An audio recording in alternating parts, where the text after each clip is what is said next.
Once upon a time, in a far-off land, there lived a beautiful princess named Snow White.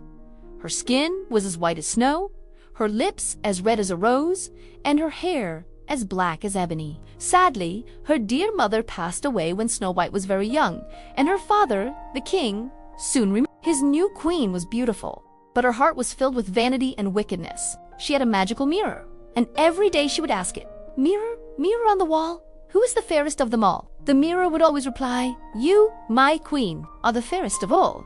This pleased the queen immensely, for she could not bear the thought of anyone being more beautiful than her. As Snow White grew older, she became even more lovely, her kindness shining through her every smile. One day, when Snow White was 7 years old, the queen asked her mirror, "Mirror, mirror on the wall, who is the fairest of them all?" This time, the mirror replied with a gentle glow, "Queen, you are lovely, it is true, but Snow White is 1,000 times fairer than you."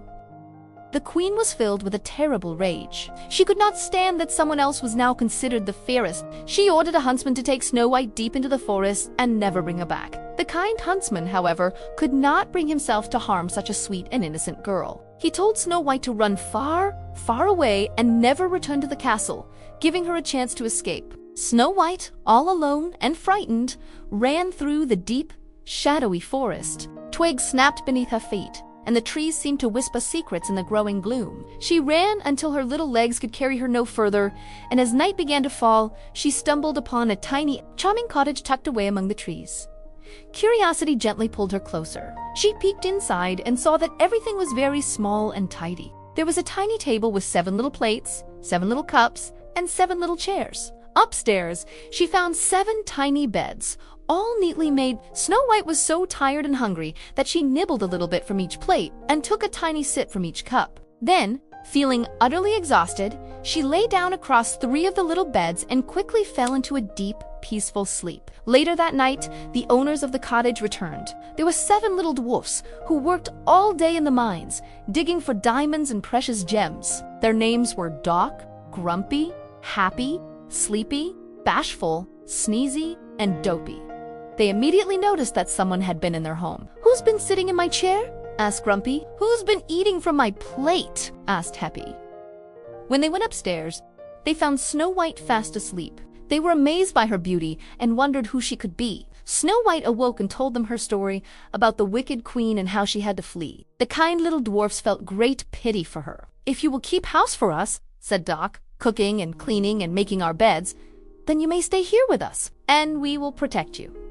Snow White was overjoyed and gratefully agreed, and so Snow White lived happily with the 7 dwarfs. Every morning, they would go off to their mine, and Snow White would cook, clean, and keep their little cottage sparkling. She loved them dearly, and they loved her, always reminding her to be careful and not to let anyone into the house while they were away. Meanwhile, back at the castle, the wicked queen asked her magical mirror once more, "Mirror, mirror on the wall, who is the fairest of them all?" And the mirror replied, "Queen, you are lovely, it is true, but Snow White in the dwarf's cottage is 1,000 times fairer than you."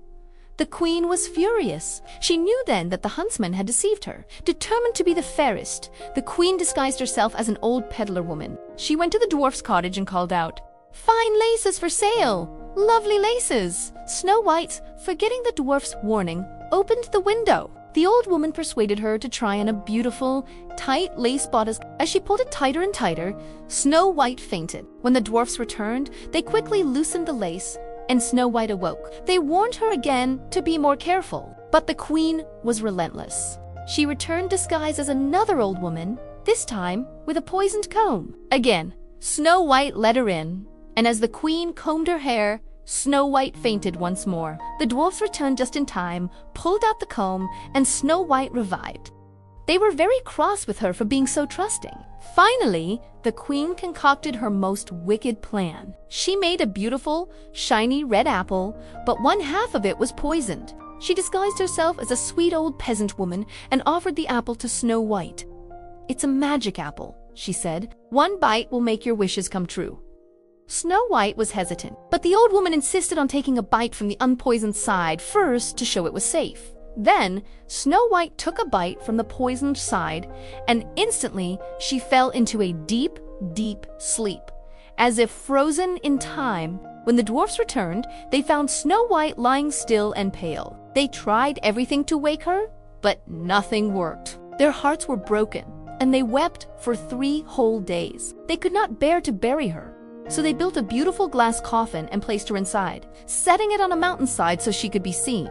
They watched over her day and night. One day, a handsome prince rode through the forest and saw the beautiful princess in the glass coffin. He was struck by her beauty and instantly fell in love. He begged the dwarfs to let him take her to his palace. As his servants were carrying the glass coffin, they stumbled over a tree root. With a jolt, the piece of poisoned apple that had been lodged in Snow White's throat dislodged, and she opened her eyes. Snow White awoke as if from a dream. And when she saw the handsome prince, she knew he was the one. The prince declared his love, and soon they were married in a grand celebration. The wicked queen, upon hearing that Snow White was alive and the fairest of all, danced with rage until she simply vanished. Snow White and her prince lived happily ever after, ruling their kingdom with kindness and grace. And the 7 little dwarfs continued to live happily in their cottage, often visiting their dear princess. Now, as the world outside grows quiet and soft, you can close your eyes and drift into your own dreams, knowing that goodness and kindness always triumph. Sleep peacefully, just like Snow White, until you awaken to a bright new day. The end.